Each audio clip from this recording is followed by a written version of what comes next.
Hi everyone, I'm Jackie Harrison from Jackie H Artistry and welcome to my art channel. Today's video, I'm going to show everybody how I mix my paints. I have watched hundreds of videos on YouTube and many artists and many of them use totally different techniques that I use. But this works for me, so I'm going to share it to you. First thing I do is to thin your paints down. Start with, you mix, what I use is I use American Flood Floetrol, the latex base. You can get it for $12.99 at Home Depot, and it thins a lot of paint. Some people use glue, some people use specific mediums from the art companies, from the painting companies. What I do is I mix my Floetrol to my paint. Ratio is almost always 2 to 1. And what I mean by that is that with soft body paints, most tube paints, Artist Loft, soft body paints, a lot of the deco art, they're soft body. There are heavy body paints, which I still have a few of, and those I mix totally different. It's more like 5 parts Floetrol to 1 part paint. And if you have a really good paint with very high pigmentation like golden, you don't even need that much paint. It's probably 2 to 0.5. Okay, so let's get going. One of the things you need to know about Floetrol, it has to be strained, because over time it develops boogers in it, and you get a booger in your paint and you're going to ruin it. So I shake it up first, take the cap off. I use something like this. This is it was like a pad, you know, it fits on your feet, although for big feet I don't know how it would fit on their feet. But anyway, it's got really fine mesh, and I get these at Dollar Tree. One package has 6 of these in there, and you can reuse them, wash them, and reuse them. So after I take off the cap, I wrap this around, and then I just pour this, make it tight, and pour it into a cup to mix. If you're going to mix your paints the same day you're going to paint, then and you're only mixing a certain amount that you're going to use that day, you don't have, that's all you have to do as far as straining. What I do is I make up bottles in advance, as you can see from the back here.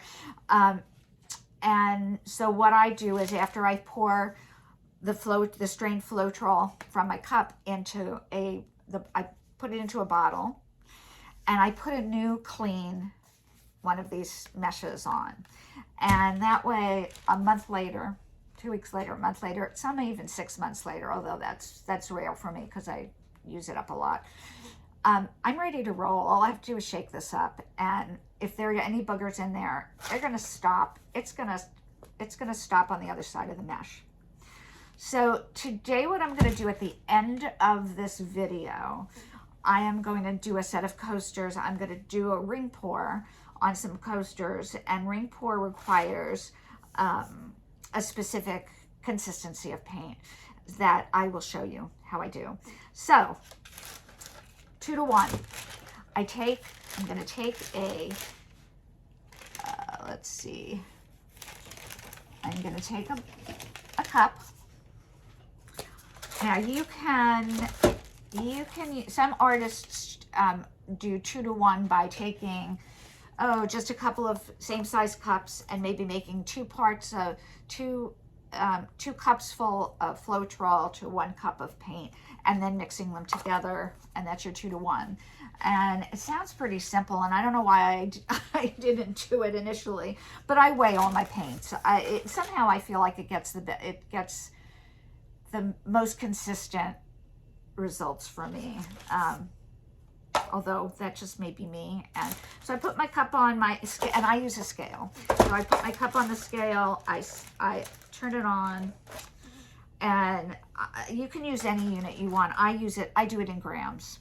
So what I'm going to do is I'm going to take this. This is my old Floetrol that I've already thinned down.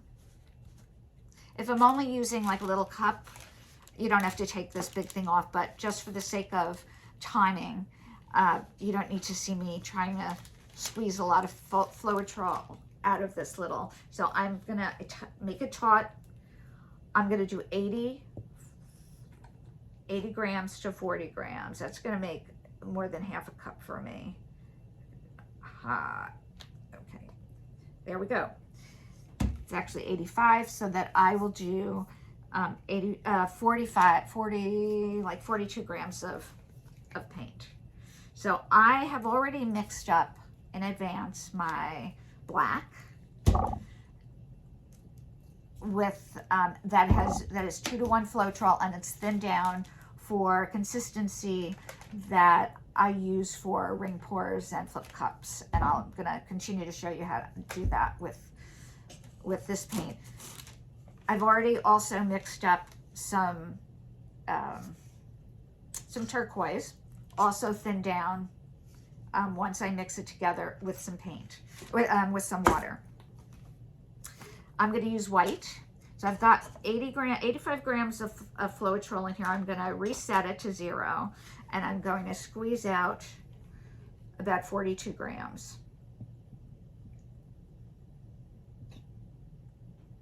Oops. Okay. Then I'm going to take a stir stick, and let's see if I have a big one. Yep. All right. By the way, I reuse these over and over again. Once you clean off the paint, you let them dry.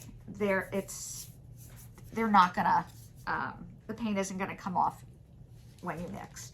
So here I go. I'm gonna mix this up really well. Now what you want to do is you want to make sure that the Floetrol and the paint are well mixed, and they bind together.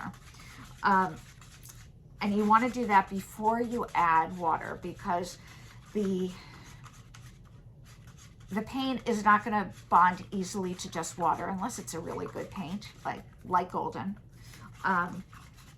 If you're starting out, I would not buy golden paints. I would buy inexpensive paints just to practice with, and you may find that you like them. I find that I don't usually use craft paints, but I will use the Liquitex Basics and Amsterdam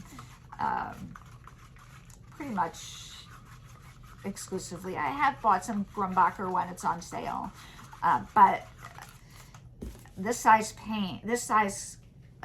tube of paint, which is a 8.45 fluid ounces, or 250 mLs, and it costs maybe about $12–13.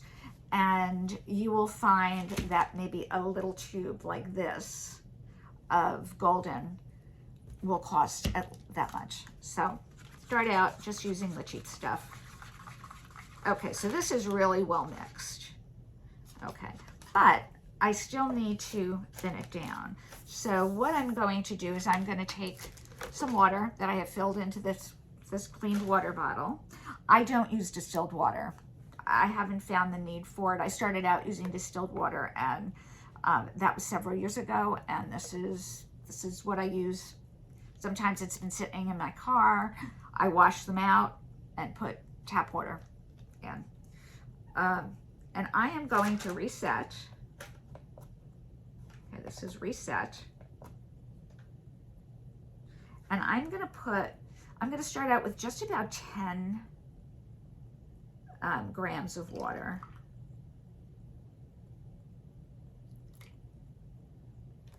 And I'm gonna mix this up. And let's see, I can tell you. You want to make sure that the paint that's on the stick is also, scrape it off and mix it well. What you don't want is any lumps. Okay, I think that's pretty good. Let me make sure that this is mixed well. This is mixed pretty well. Okay. So these are my paints, but to make sure you've got the right consistency, because one of the things that when I started, when it said to be when the instructions said to do to have it a certain consistency, it was always too thick. And I learned the hard way, you know, when my paints didn't move, or when they weren't the same consistency. The thicker paints stopped the thinner paints from moving, or the thinner paints just rolled over the thick paint, and also kind of ruined the what I wanted the outcome to be. So I don't know who started this. This is a consistency gauge. I don't know which artist came up with this, but I follow, one of the artists I follow has like perfected it. And her name is, think for a minute. Oh my gosh, I can't think what her name is. Anyway, I apologized because this is one of the artists, or many of the artists use this. I don't, and I apologize to the artist who created it because I do not know your name. It was many, many, many, many, many months ago. So, if the artist who did this happened to see this video, let me know, and on my next video, I promise I will give you credit for it. Okay, so what I do, I'm going to bring you down to,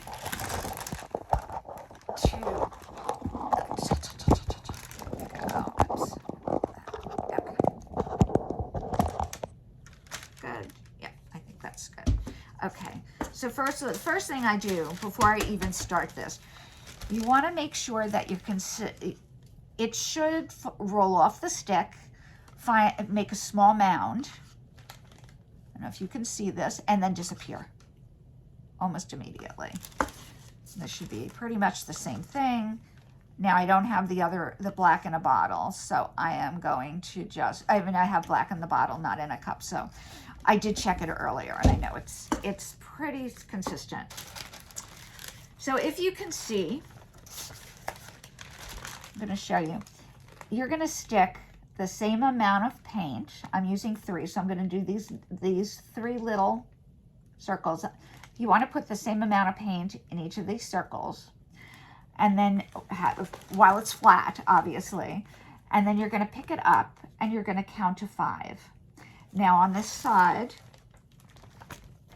I have different, so like pearl, you're going to use pearl paint. You're going to use the most fluid, and it's going to go all the way down to 4 to 5 by the time you count to 5. Dutch pour is 3 to 4. And I'm talking about the lines. Most other paints are 2 to 3. And that most other paints, that includes a flip cup and a ring pour.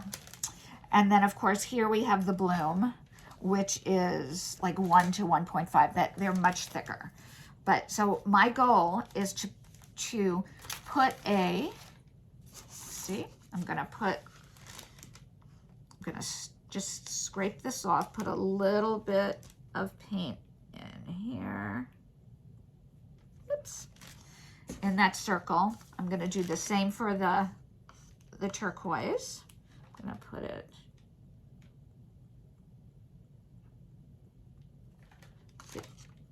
okay. And then the last one is gonna be my black. And hopefully that's not gonna squirt out too much. Okay, it's pretty much the same. They're pretty much the same. I don't know if you can see, it's pretty much the same sizes. And now I am going to I'm gonna pick it up and I'm gonna go 1, 2, 3, 4, 5. Well, can you see? I don't know if you can see this, but my black is the right consistency. It's 2 to 3. Well, maybe it's a little bit thinner. I'm going to let it go 2 to 3, but I've got to make my other 2 thinner because they did not work. So let's see. Let's put another, I don't know, couple of drops, maybe, let's just put a little bit in because I've already put my scale away. And we're gonna mix it again, just a little at a time, because again, if you put too much water and it may not bind.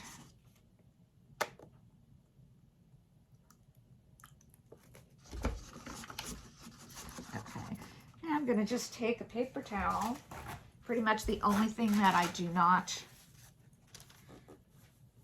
reuse for obvious reasons. Okay, let me just take that off.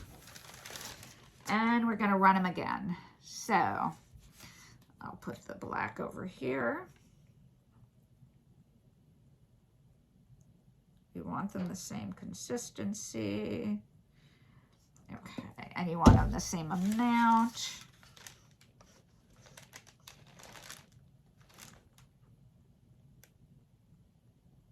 Oops, okay, that's the same amount, but it's a little bit off over there. And let's do this one.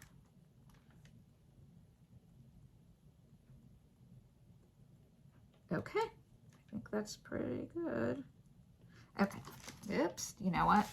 I have too much there, too much there. I'm gonna put a teeny bit more black on. Okay, alrighty, all together. Ready, here we go again. 1, 2, 3, 4, 5. Okay, they are pretty darn close. I think that the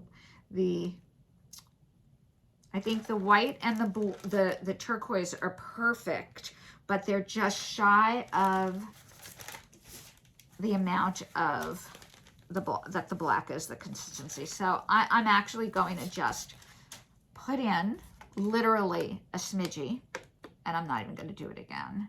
Yeah, here we go, smidgy. All right, and I think we're ready to work, right? So this is what we're gonna do. I'm gonna move all this out of the way, and I am moving the camera back and grabbing a set of coasters. We're gonna work on a set of tiles that we're gonna work on. Move this, this, and this. Okay, people. I have a set of tiles. They're just shy of 4-inch tiles. I got them, a case of them from a liquidator for like $5, which was great. So I always, if you can see the backs of these, actually this is probably a better one. This is because I had to use a smaller lift. I always tape the backs of my, my tiles, because when you're resining, you do not, and it dries, you do not want the drips on your tile, because they are a bitch to get off. Sorry guys, but only way I could describe it. I also then tape a cup, like this is like a little ice cream cup. You can do whatever you want to do, but it should be off the, you don't want to put it flat on the paper to dry. Anyway, so I have already taped them. I've already put a level on them, because you want them level, because it's liquid and it's going to flow.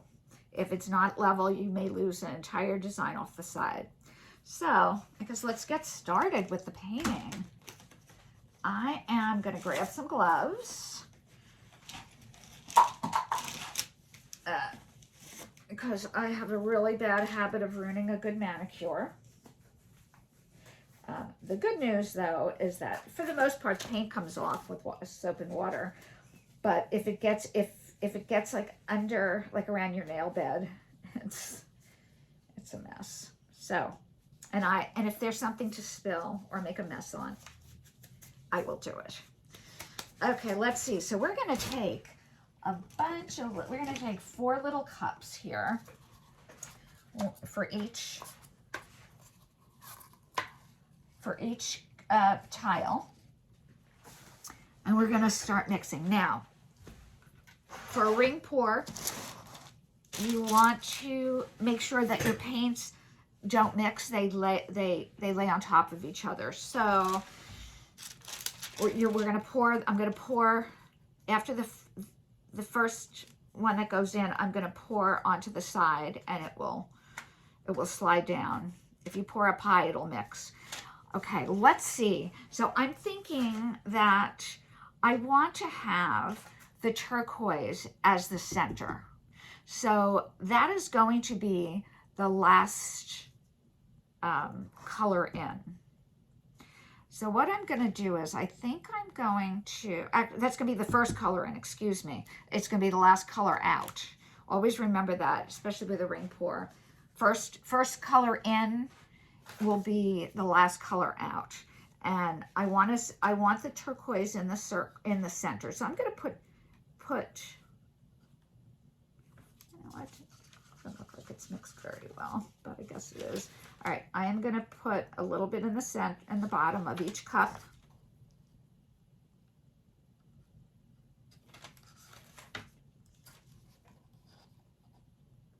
Now, when you're making a set of coasters, you can make them, I can't say identical because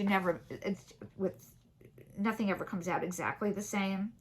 Or you can mix them up and just have like different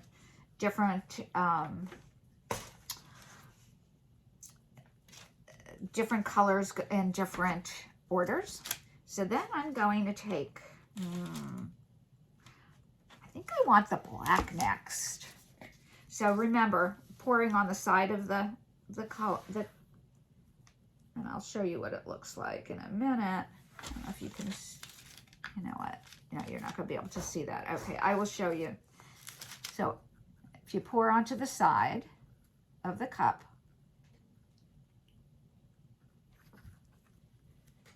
it will pour right on top of it. I'm going to pour a little bit more on that. I think I need a little bit more in here on that. And I'm going to do them with all 3 cups.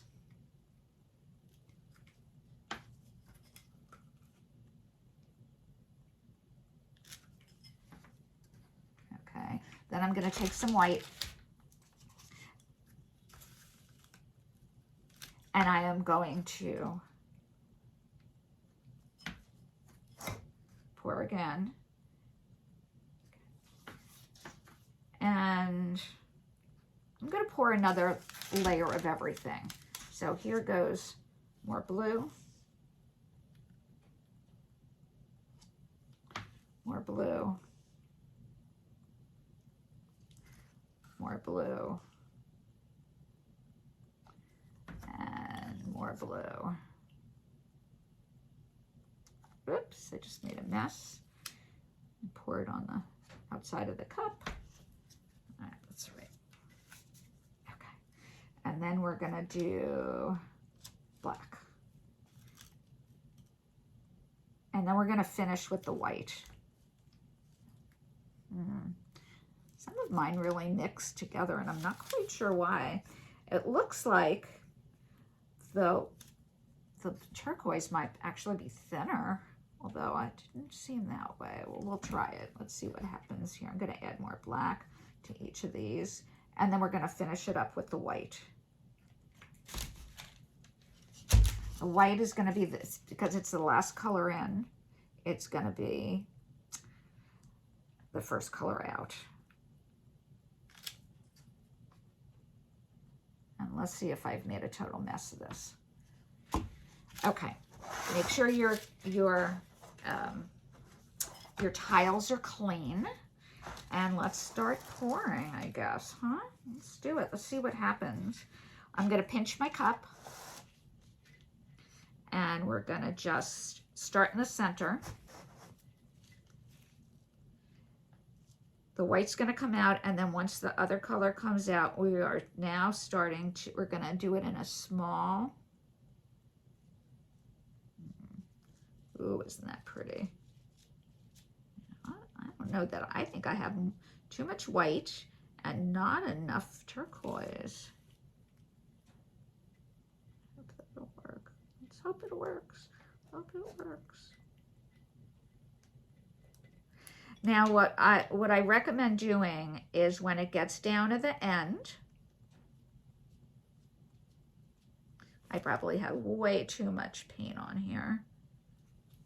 You try to stop the flow, otherwise you're going to have a little squiggle and it's going to ruin your center. And now we're going to just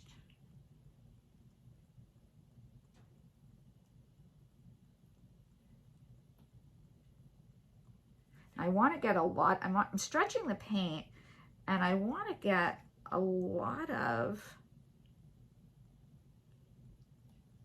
this is a funny ring pour.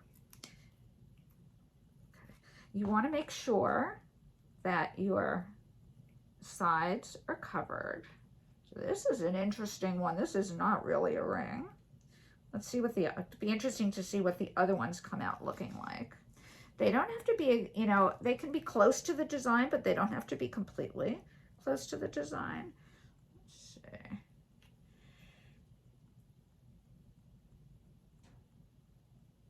Okay, let's see. I think that's going to be it.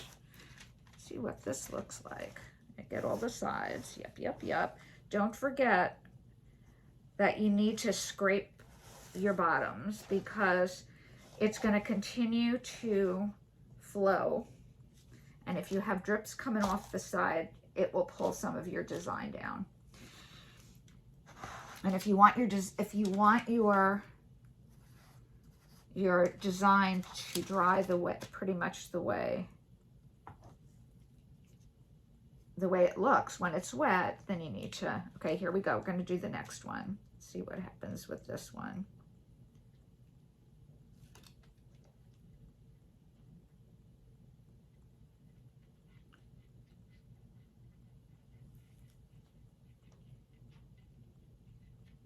Wow.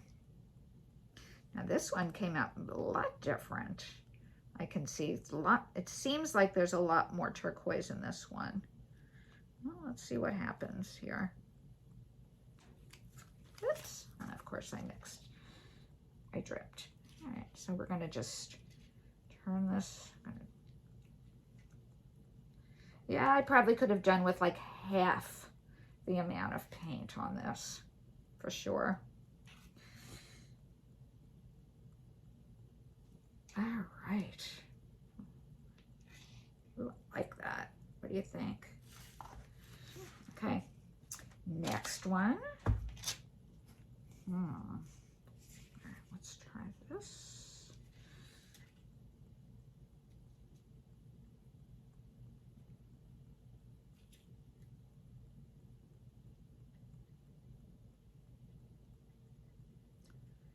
This one I think is going to have, looks like the most white.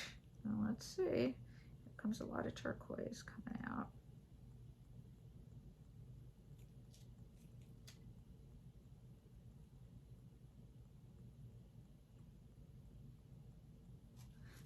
Ah, see what I just did.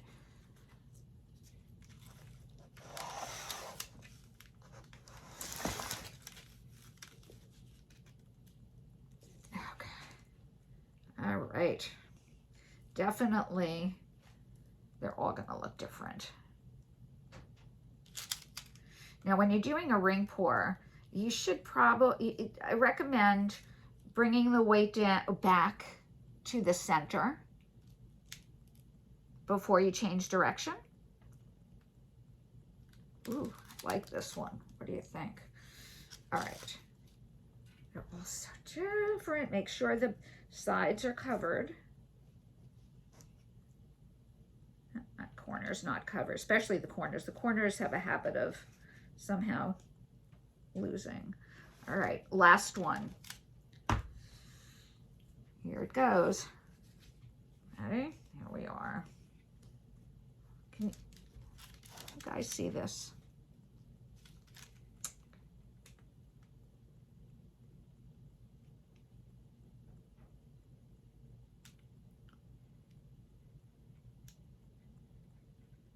I love these colors together.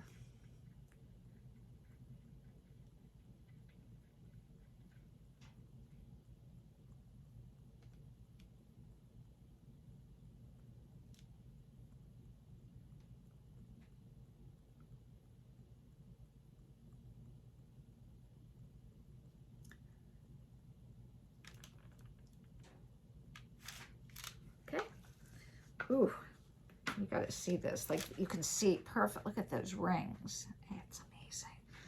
All right, let's start stretching this out. We're going to get that corner and I'm bringing it back and we're going to go this corner. And with a true ring, you're going to do them in, obviously, you're going to do them in a circular fashion.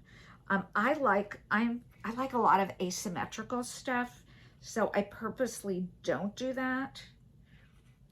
I'm gonna get down here, but then we're gonna go back and stretch some of those rings out.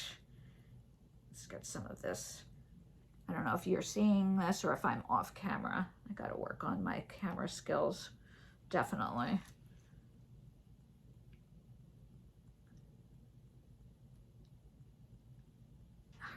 I am loving these. They're all a little different, but you can tell that they're from the same set. Did you see what I just did? This is something you don't want to do. You don't want to tip it. Oh no.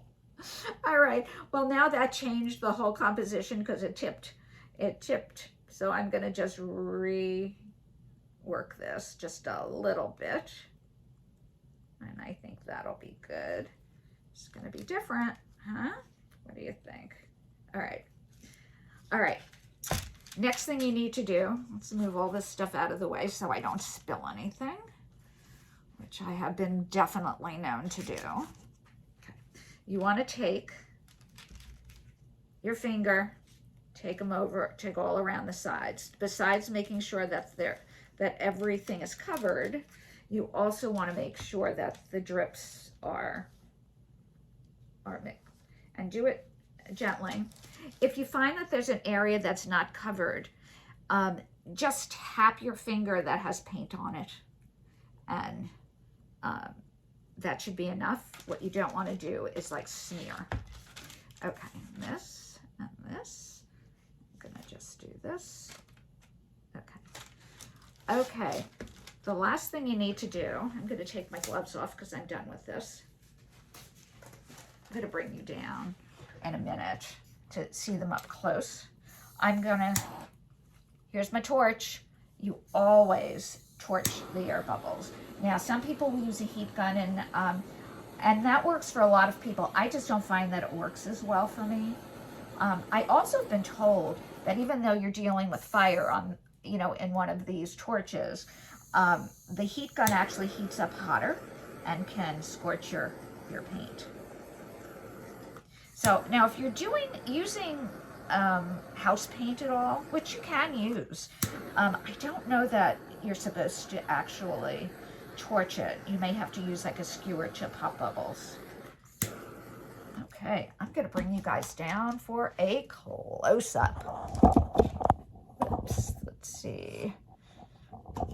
Bear with me, guys. Here they come. Let's see what I can do here. Going to, oops, I'm going to turn you around. I want to see what you're seeing. So this is one.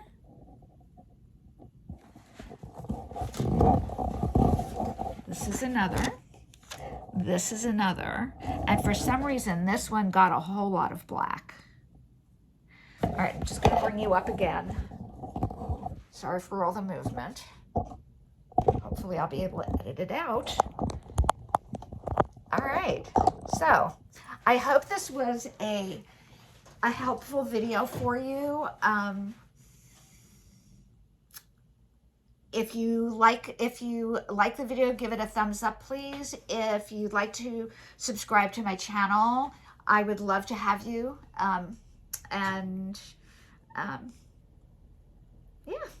I think that, oops, you know what? I see something I missed. I actually missed a piece. I think this was the one that dripped. I don't know. Okay. All right, guys. That's it for today. Have a great rest of your day. Bye, everybody.